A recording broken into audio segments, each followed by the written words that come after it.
For the past year or so, most of us have been trying to figure out what the next Five Nights at Freddy's game will be. Since we have no information on it, no teasers or hints, the closest thing we have is a vague chat message that Scott sent to a Dalco livestream, which we will be bringing up. I myself have already thrown my hat into the ring a couple times, but I'm here to do it again, with something I hadn't considered before. Because the next Five Nights at Freddy's game might not be at a Freddy's at all. Slices, put on your aprons and let's bake ourselves a theory. So what do we know about the next FNAF game? Not much. We know that the Mimic storyline is approaching a climax, so within the next 2 to 3 games max, we're going to have to figure out what that's going to be and defeat the Mimic, but even that's narrative speculation. Who knows how long they could prolong this story? Putting all speculation aside, what is everything we definitively know about the next Five Nights at Freddy's game? This single chat message. That's it. So either it's a long time coming, or this is genuinely the most dog shit marketing I've ever seen.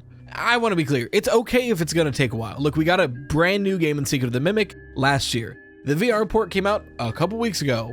It's okay. If they forced a game out every single year, they'd be pretty dog water. That's where fan games and fanverse games and everything else can come in to supplement the times where they're working on these Steel Wool main series games. I just hope that as we get closer to the next Steel Wool Scott game, they actually market it, because they don't do that. Regardless, the main thing we know about the next Five Nights at Freddy's game is if it's continuing the timeline, we can look at the games we currently have and see where we're at in the timeline, so we can try to figure out what to expect moving forward. So what do we know about the timeline, where it is now, and what the implications of that lore is?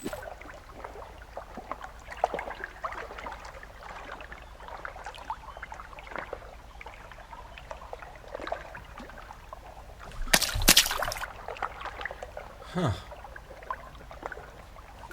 It's pretty appropriate that a school would lead to some pool rooms. Wait, oh, am I about to get my feet wet for a week? Whatever. I better get used to it now. Wait a minute. A sponsor already? Sick. Today's video is brought to you by Fume. Nice. If you've tried to quit vaping or smoking and always ended up going back, you need to try my latest sponsor, Fume. Trust me, your willpower is not the problem. How you're trying to quit is. Straight away, Fume is not a vape, e-cigarette, or anything like that. I do not support smoking or vaping, nor would I promote it on my channel. Fume is a fidget-friendly flavored air device designed to help people quit smoking or vaping by breaking the hand-to-mouth motion.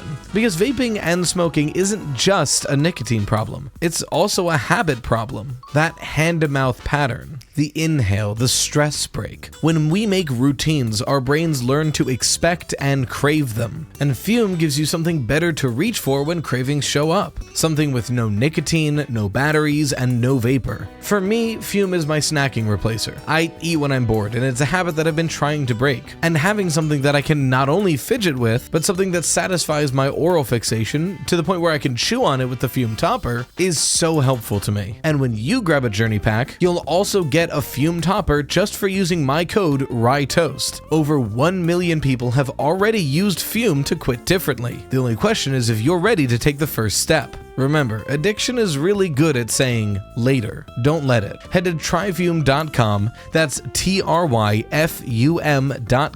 and use code RYTOAST to get a free Fume topper with your first purchase today. Thanks again to Fume for sponsoring today's video. Alright, I guess we're going in. Well, in the current timeline, we know that Cassie was last seen in the underground caves beneath the Pizzaplex, whether or not she survived, and that the Mimic was just freed. As for Gregory, Vanessa, and Freddy, they're a bit more speculative as to where they've ended up, because it depends on what security breach ending you think is canon. Now, personally, I think all signs point to the good Vanny ending being the canon ending of Security Breach. And if that's true, then Gregory, Vanessa, and Freddy's head are all available, free, and likely trying to stop Glitchtrap.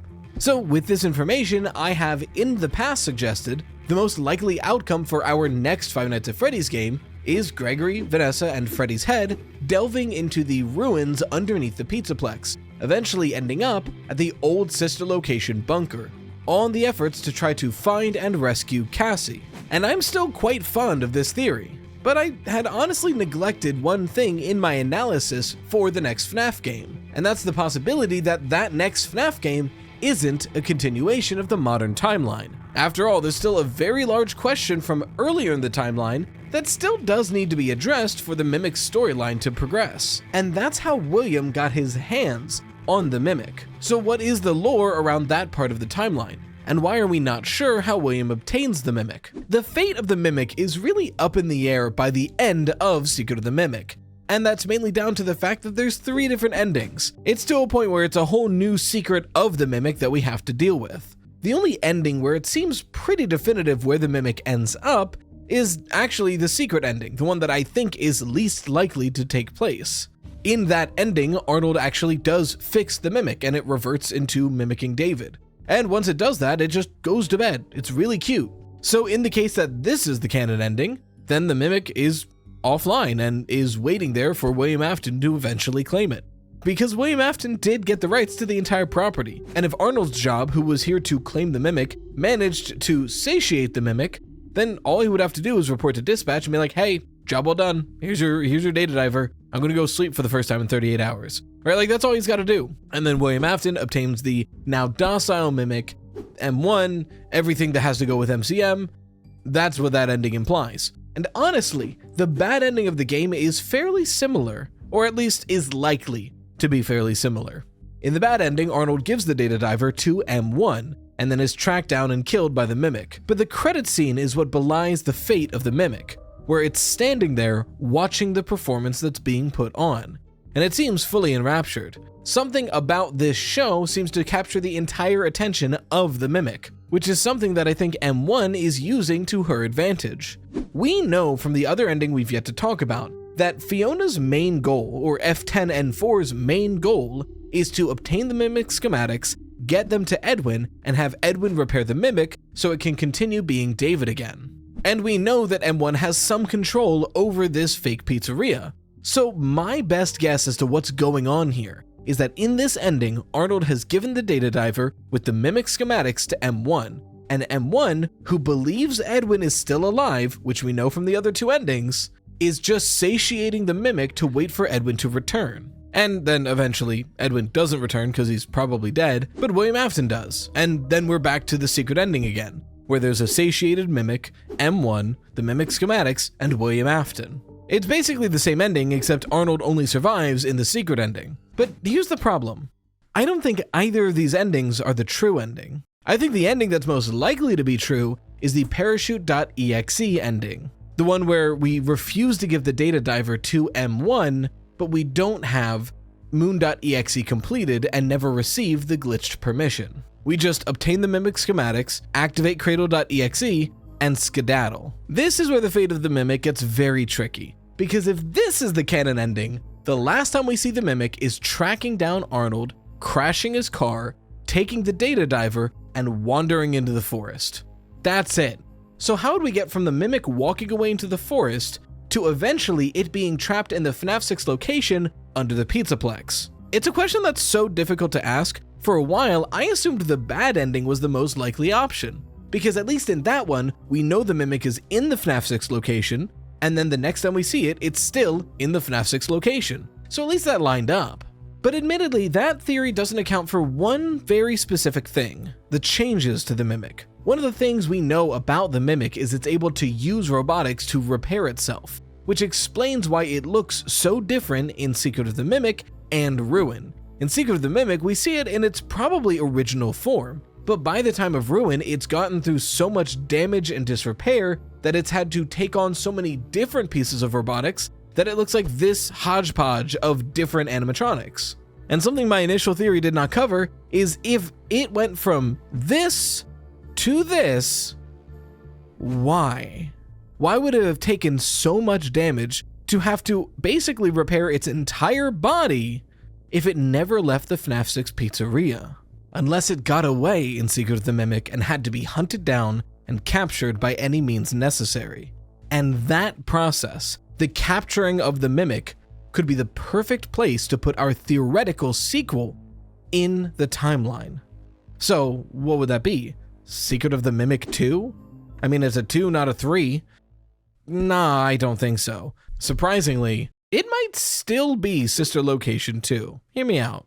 The premise for this theory, as are a lot of theories as of late, was actually submitted on the podcast I host on this very channel, Freddy Fazbear Pizza Podcast. It was sent by Lucy, she, her, who sent in the idea that the next FNAF game might be about Chica's party world. And if so, it wouldn't be Sister Location 2, it would just also be a second sister location, literally. In that message, she brought up the fact that Chica has had a weird spotlight as of late. Not only is the original Chica the only character to physically show up as an antagonist in Secret of the Mimic, but we just got all that weirdness about Chica's secret party, and it could even go as far as to explain why Withered Chica of all the animatronics said, "I was the first, I have seen everything." Maybe it wasn't a reference to the MCI, but rather her link to the Mimic's backstory, and William Afton learning about possession.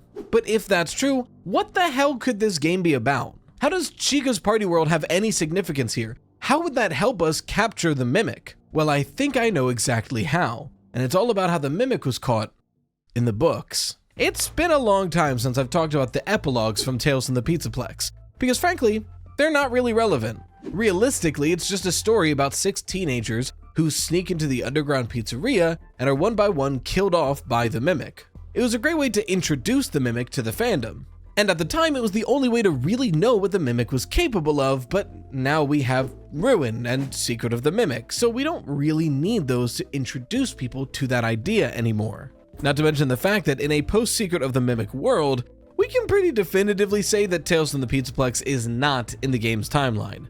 So, suck an egg, the people who made me doubt that. But what might be of importance now is how the Mimic is defeated in those epilogues. I've always said the FNAF books are most useful when we see things that happen in the books that we can line up to make the same sense in the games. Like how Remnant works in the books, likely works the same in the games. So, how was the Mimic defeated in the books? And does that cross over to the games? Well, at the end of the Tales of the Pizzaplex epilogues, our main character, Lucia, tricks the Mimic into crawling into a springlock suit. There's suits all over the pizzeria that they're hiding and trying to survive the Mimic from, including a few springlock suits. And once it enters that Jester springlock suit, she sneaks up behind it and hits it to activate the springlocks inside, crumpling the Mimic within its suit.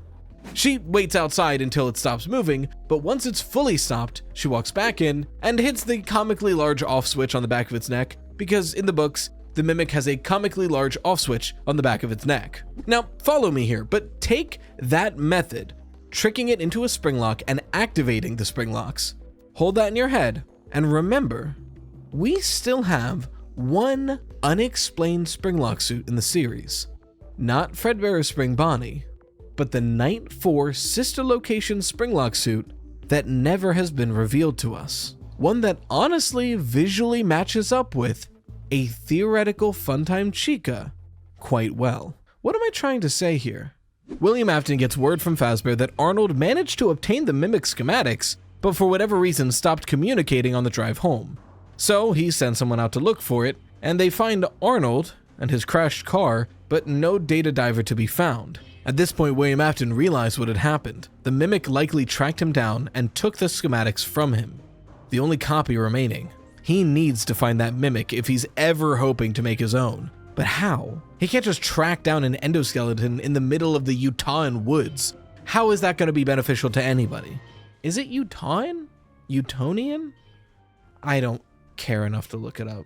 And clearly it's not coming back to Murray's Costume Manor anytime soon. He would need some sort of bait to lure the Mimic out of hiding. Something the Mimic couldn't resist. What if the Mimic thought Edwin Murray survived? After all, Edwin Murray is basically the main antagonist in the Mimic's life. He built the Mimic, told it to do something, and then beat it senselessly and refused to repair it after it did the one thing he told it to do. He hates Edwin so much he blew him up and left him to die.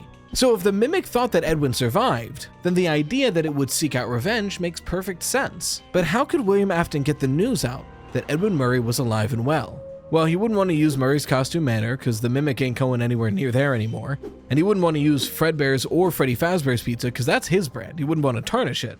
But in obtaining Murray's Costume Manor, he's also obtained all the partnerships that company had gone through, including Chica's Party World, a company that he has no ties to and has no responsibility if things go south, but a company that was already hiring MCM to make suits for them. So how do we make it seem like Edwin Murray is taking a hands-on approach at Chica's Party World by using one of his most impressive and hardest to replicate inventions, a springlock suit? William Afton would make his very first springlock suit, Springlock Chica. After all, she was the first. She has seen everything. But a springlock suit with the express goal of luring the mimic to put it on and activate it while it's inside, severely damaging the mimic, and in doing so, sedating it. And this is where I think the game would take place. How would this game work? My guess is frankly more of a traditional sit and survive styled FNAF game.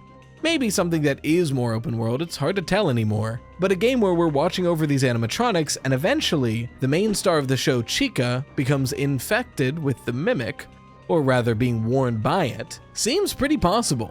And then in one of the endings, we activate the springlock suit, sedating the mimic, and then William Afton gets his hands on it. A public display like that would probably close Chica's Party World for good, but then William Afton just gets to obtain yet another character for the Freddy Fazbear project, since he wanted Chica on the roster anyway, and now he has a mimic to play with. A mimic that's just been severely damaged and is in need of repairs. Repairs that would change the way the mimic looked permanently. And after you dragged it back to MCM to the underground testing facility where you can do experiments on it and pulled the mimic out of it, if you left the suit there, wouldn't you know it, but those underground labs are exactly where Sister Location likely began, meaning this Chica springlock suit would be left right in Sister Location. Somewhere it would remain unused until many years later, when Circus Baby places Michael Afton inside and lets him know that it was only ever used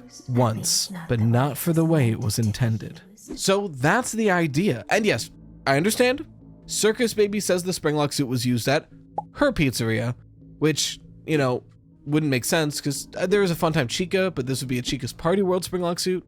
And she mentions it was only used one time, but frankly, that's a weird line anyway, and it might just be a retcon. Because she explains to us it was only ever used one time, not in the way it was intended to be, at her old pizzeria. But her pizzeria never opened. So when the fuck did they use it?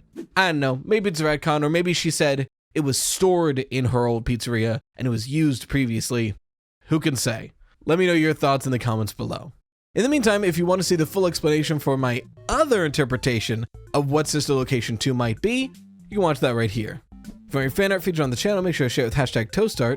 A huge thank you to our very generous patrons who help me continue making this channel in light of fluctuating YouTube ad rates, within a special thank you to our breadwinners this month, Aiden S., Madison Esmond, Marks, and Sam Pinnell. And don't forget to go to tryfume.com, that's TRYFUM.com, and use code RIDETOAST to get a free Fume topper with your journey pack today. Thanks again to Fume for sponsoring today's video. And until next time, as always, stay toasty, slices.